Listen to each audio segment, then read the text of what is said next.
Hi, I'm so excited to bring you this 2016 workshop called Starting Points to my YouTube channel. I'm revisiting these older videos with new voiceovers, and I hope you'll enjoy all 12 videos I'll be sharing over the next little while. Hi, my name is Wilna, and I'm so happy to be connecting with you again, all the way from Canada. We start each page by quickly adding a coat of gesso and scraping it off with a card, like an old hotel key card, or even your husband's credit card works actually the best.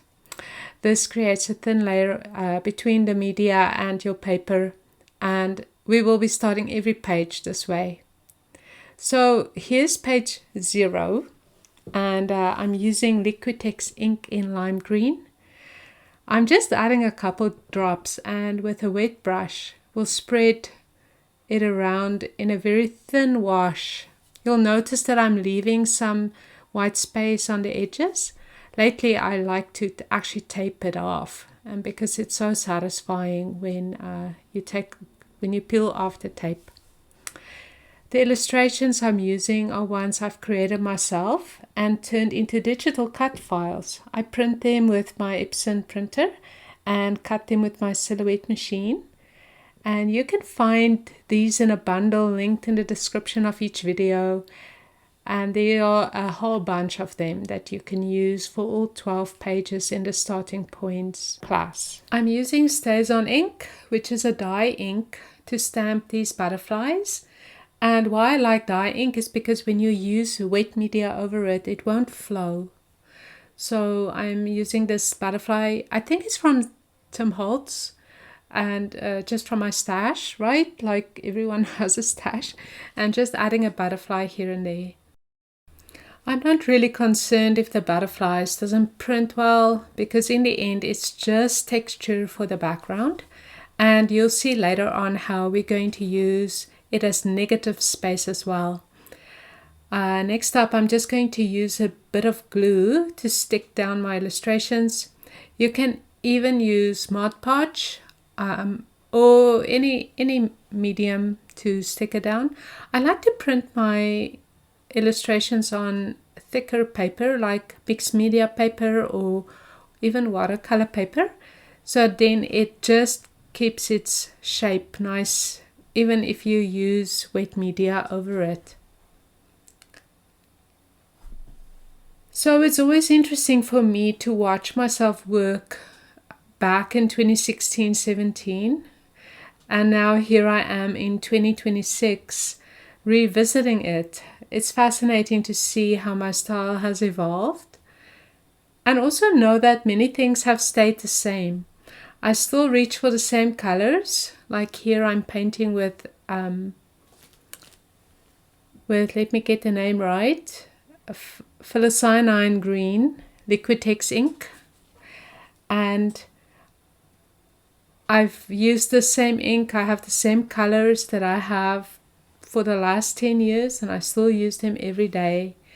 I also still love using washes and making ink flow.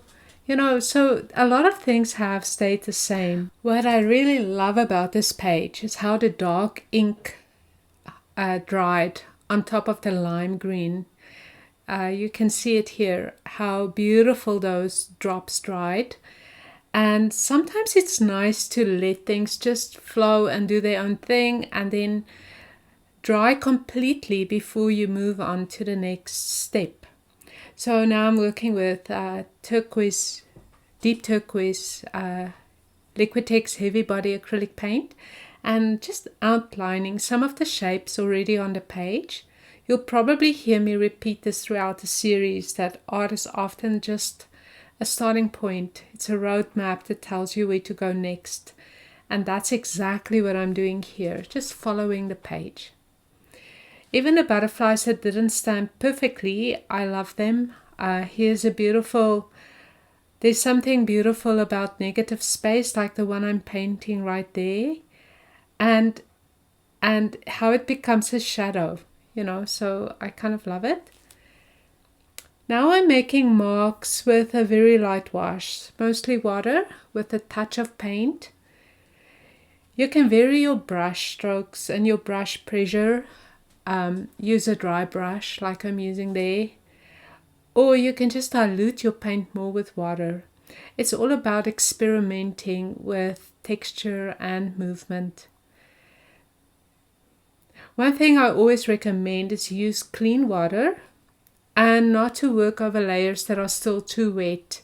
Unless you want that specific look for your page, then you can experiment with that. I like to say always, except sometimes.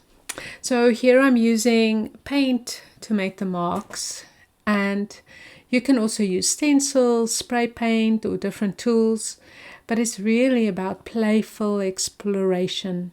Something that I always want to encourage you to do is just be playful on your page. Try something new, because if it doesn't work out, you can just turn the page.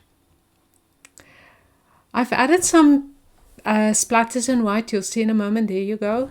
Just hold the paint dropper really high and then let the gravity do the work for you. And I love how opaque white Liquitex ink is. And now I'm writing a few words. The words I'm writing is, of this I'm sure, you do not find a happy life, you make a happy life. And I kind of love that. I think it's a very true statement for me. Personally, I think this is something that I've actively worked on the last 10 years. I'm sure all of us have so many stories that we can share. I love writing on my pages. I often write prayers, scriptures, poems, or quotes that I love. Words are such a meaningful part of my process. They help shape emotion and tell a deeper story. I always leave room for journaling, and you'll see in the final page that I'm going to show you where I've actually done my journaling. The whole left side of the page is empty, and that's where I will do, my journaling. There's something that hasn't changed in the last 10 years, is that I still love incorporating text into my work, whether in journals or paintings. I just love language. It's powerful and it connects us. I love reading, I love writing, and I love using and finding language to describe, emotion. It's honestly not as easy as it sounds. So now I'm just playing a bit more, following the page, the roadmap.